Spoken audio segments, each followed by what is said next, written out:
Sue Moroney. Thank you, Mr. Speaker. My question is to the Acting Minister of Women's Affairs. What are her priorities in the Women's Affairs portfolio? The Honourable Georgina Tehuhu. Mr. Speaker, the priorities of the Government are set out in the Ministry of Women's Affairs Statement of Intent 2010-2013. Obviously, they're my priorities as well.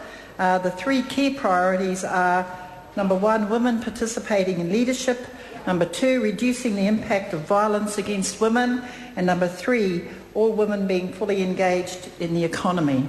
Sue Moroney. Supplementary. Does she stand by her statement of August 14, 2003, that the Ministry of Women's Affairs is a, quote, historic sexist relic and should have been scrapped?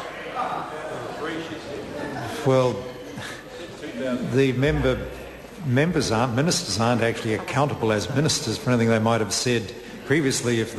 That's a long-standing tradition. What I'll do, in fairness, because I don't want to deprive I don't want to deprive the member of a supplementary question. I invite her to reword the question. Sue Moroney. Thank you.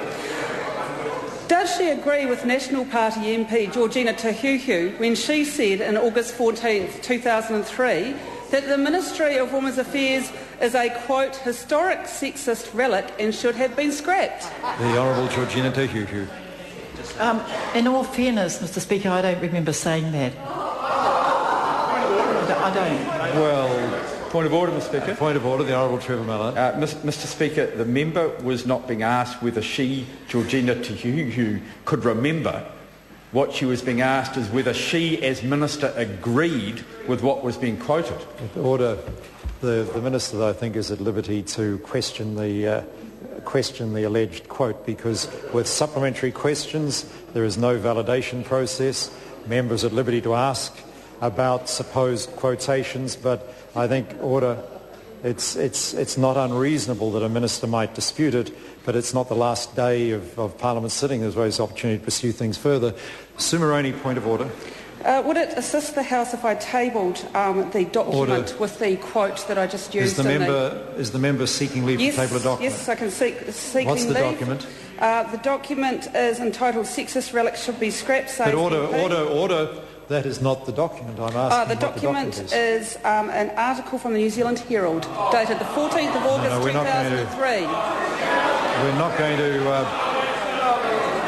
going to table articles from the New Zealand Herald. Point of order, the Honourable Darren Hughes. Mr. Speaker, your ruling on tabling of newspapers has been observed because your motivation for it was that they were freely available to members. I think in this case there are 2 points which might make you consider different. One is it is a newspaper from 2003. Even a disorganised member will have thrown out their newspapers from that year. Secondly, sir, it validates the quote that my colleague is using with respect to the member who, quite genuinely by the look of the Minister, is perplexed about whether or not she had said that or not. So by tabling it, I think that would actually be of assistance to this House in this particular case. Let me just, because I think the member makes a perfectly reasonable point of order. My dilemma is that by tabling it doesn't in fact, I accept that it's a reasonably old newspaper article, but it doesn't assist with this particular line of questioning, because the Minister has no opportunity to check whether or not what's alleged in that newspaper article is what the member might have said or anything like that. And so I believe the more reasonable approach is not to try and score points of order through tabling press statements, but there's another question day tomorrow, and questions can be validated on the order paper, and there are ways to pursue things that I think are much more reasonable and appropriate, rather than trying to score points of order by way of tabling press articles. Supplementary question. To the Minister, does she think that the Ministry of Women's Affairs is a historic sexist relic and should be scrapped? The Honourable Georgina Tehuhu. Yeah, Mr. Speaker. Order. I want to be able to hear the Minister. Mr. Speaker, wherever that quote comes from, it may have been a relic back then in 2003 when that party was in government, but it's certainly not a relic now. It's an action-packed ministry.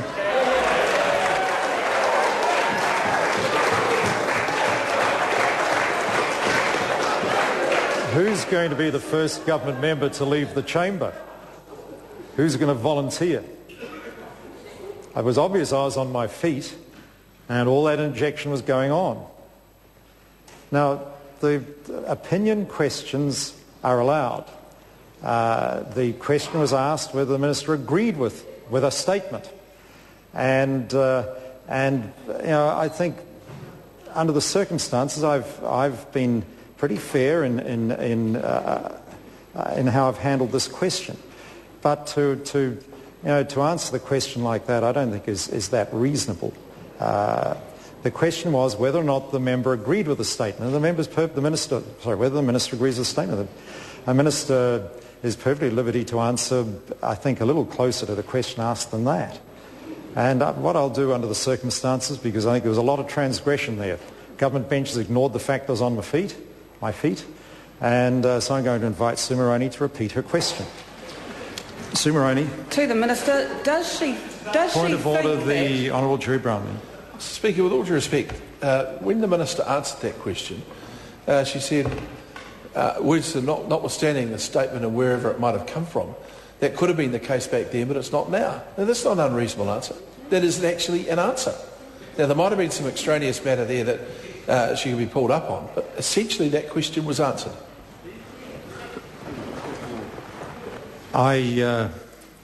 If I misheard that, I accept I can be wrong, because I do accept if that was the answer, that is a fair answer. And if the minister is indicating to me that is the answer she gave, I do accept that is an answer indeed. Point of order, Mr. Speaker. Point of order, the Honourable Darren Hughes. Mr. Speaker, the extraneous matter that the Leader of the House refers to in his recounting of the minister's answer, acting minister's answer to you, was the insult to the Labour Party, which you've ruled.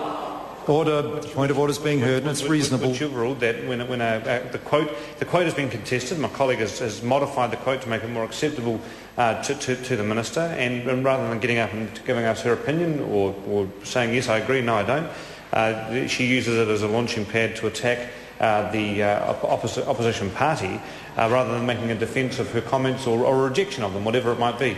And I think that was the critical point that was not relayed to you by Mr. Brownlee when he attempted to present the answer that Mrs. Te Huihu had given. I accept the member's point of order, and let me, as Speaker, say I have not handled this well.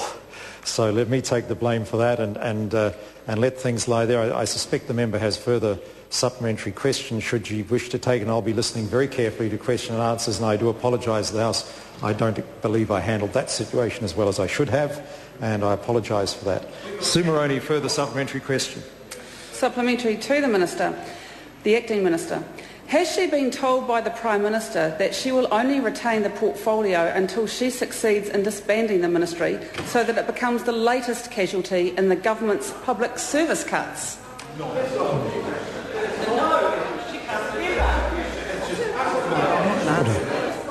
Order. This is a very unusual situation we have here. The member is, if I heard the question correctly, asked, does she agree with the Prime Minister? Has she been told by the Prime Minister? Now, there shouldn't be, though, outrageous allegations in a question. The standing orders are very clear on that. This is not very tight. I'd ask the member to please rephrase the question without making an allegation in the question that has no substance to it, because this is not just a matter of Speaker's rulings, this is a matter of the standing orders. And if members are not clear on them, Standing Order 371 is the one on page 113 they should be referring to. Point of order, the Honourable Trevor Mallard. Mr. Speaker, I obviously accept your ruling if this was an outrageous allegation, Sue, but this is an allegation, and I know that we haven't tabled it, but we've now had time to look at it, which emanates from a point of view expressed by this member. How can that be outrageous? The member's now debating the issue.